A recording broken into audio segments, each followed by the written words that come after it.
Hello everyone, it's Maureen. I wanted to share something exciting with you. What we happen to have here are a head, hands, and feet for a new doll project. This happens to be pre-made head, hands, and feet for a company. Let's see. Yield House Exclusives. This doll was made in 1980, or at least its parts were. Now, as you noticed right in the front here, it does say Abigail Adams. I don't typically buy the pre-made head, hands, and feet. I carve and or sculpt my own. And I wanted to show you this commercial version that you could easily find on eBay or Etsy. There's several different styles that you can choose from, and some are even specific to different eras. I myself, I would say I'm mediocre when it comes to sculpting and carving facial features and doll parts. I'm still learning. It's quite the process. Sometimes I'm very successful in making a nice looking face. Other times, let's just say the features end up being very unique. Still looks human, thank goodness gracious, but it definitely gets to be a very challenging skill to make a human face and make pleasant looking features. So I wanted to show you this as a alternate option that maybe you want to make the doll, but you don't necessarily want to do all the sculpting and the painting and whatnot. So this could be an option. This particular doll is advertised as Abigail Adams, which would put this more in the 18th century realm of things. I'm going to use this doll and turn her into an Elizabethan lady. So, I mean, we have such very beautiful red hair, and it's painted and has quite a bit of texture in the sculpting. She's got this very quite prominent pointy nose, which actually Elizabeth was known to have a bit of a pointy nose as well in her features, although she had very dark eyes like her mother, supposedly. So therefore, this doll is not going to look exactly like Queen Elizabeth, but I could definitely make her look like a courtier if I wanted to in the English court, which is something I'm definitely considering. I really enjoy, like, we have beautiful little bits of blush there that is just nice. The features are fantastic. One of the other things I wanted to mention, and this gets a little tricky because this is a complete and painted piece, but molds were definitely a thing. Not everything was always sculpted by hands. Molds were definitely something they did in the 16th century when they were making a lot of something. Your molds did have to stand up to frequent use back then, so they had different materials available for them to make a mold, like soapstone, as compared to us making molds out of more flexible materials nowadays. Because I could take a mold of this or another mold of head, hands, and feet for another doll. And there's plenty of other ones that also only feature head and hands. They don't really necessarily come with the feet. So that's one other thing to take into consideration. Depending on the kit that you buy will depend on what's in the kit and what's available. So I'm not sure if I want to continue calling her Abigail or Elizabeth at this point, but still very pleased with my purchase. And the reason, actually, I purchased her through Etsy, but there are other doll sellers on eBay and Etsy that would sell the same kit. The cost for her was about the same cost as buying the doll with her same kit, but she would have had a stuffed body. The reason I went this route is I can sew. And what I'm going to do is create the body in the shape that I want that will be relatively appropriate to the time frame, dress in all of the period layers, and really just make her look like a period courtier who just happens to have red hair and blue eyes. So in this respect, I really get to make the body the way that I want to. And I did some measuring, and I'm going to show you my other friend over here. Now, this is a doll made by Brenda Price. I just measured her. She is 16 inches tall. And I was thinking to myself, okay, I could make the doll about the same size. But when I got this doll in the mail, this head is a lot bigger than the sculpted head that Brenda Price used on her doll. And I said to myself, well, she's going to have to be a bit taller. So I pulled her out and then measured to put a measuring device up to 18 inches. So, and that looked to be the right proportion. So 18 inches is what she's going to be because she has a little bit of a bigger head. And now, so we have this more fronted hairstyle. It's not completely heart-shaped, but it's not necessarily out of the realm that we can't make a cap that would fit over the back of this. This is a little long, but it's not horrible.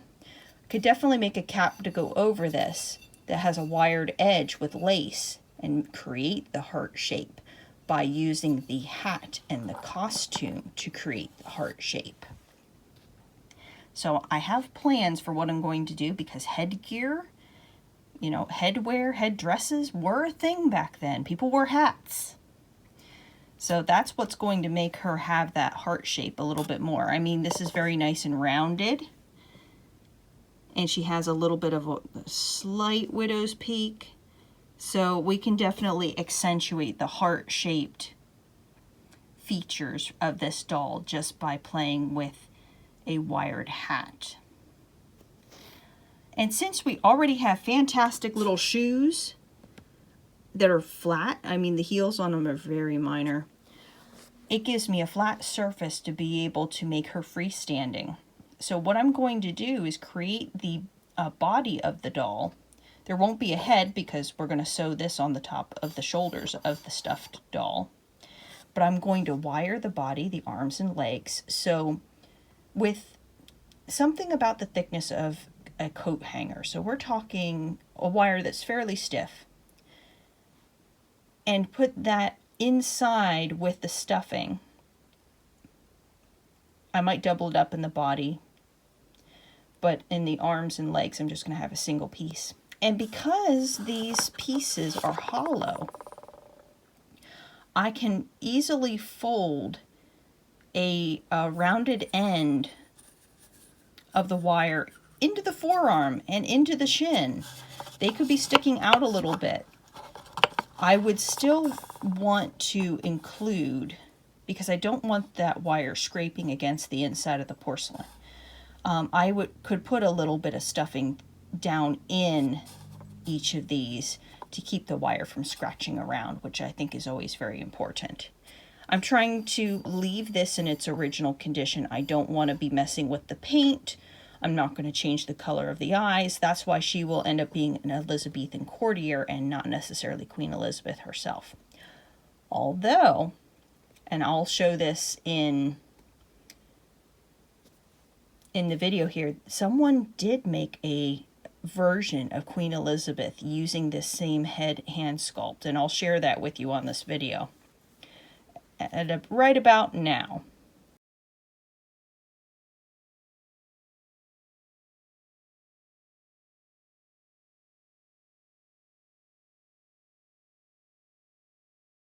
I have to say, whoever the artist was that made the outfit for that, it's amazing. And that gives me lots of inspiration to be able to make my own version. Maybe not quite as fancy, but definitely going to be impressive because, you know, there's our inspiration photo. I just have to find, and this is what I'm working on right now. I'm doing the research, so I'm looking for 18-inch stuffed porcelain / china doll bodies that will work with this size. The elbows and knees would be just above where we have our holes to attach them onto the body. So I'm going to have to see how much jointedness I want, but I really do want the doll to be freestanding. I don't want to have to use a doll stand if I don't have to. And I'm going to make the body out of linen. I want to make it nice and sturdy. I have some sack linen that'll be fantastic for this. That'll be really stiff. So despite it being stuffed, if the fabric itself is a bit stiffer, it's going to hold up, which is what I really would want for her. Could I make it out of some fine linen? Sure, but I don't want it to be floppy. So using a stiffer linen, something medium, not quite heavy, but definitely medium weight, should give it the body I'm looking for. And then after I make the body, then I can make her a pair of stays, an appropriate farthingale. I'm going to have to figure out, do I really want to make her in the like 1603 farthingale? Do I want to make it that late? Or if I want to do something a little earlier, I tend to really like anywhere from 1550 to about 1580. I don't like to...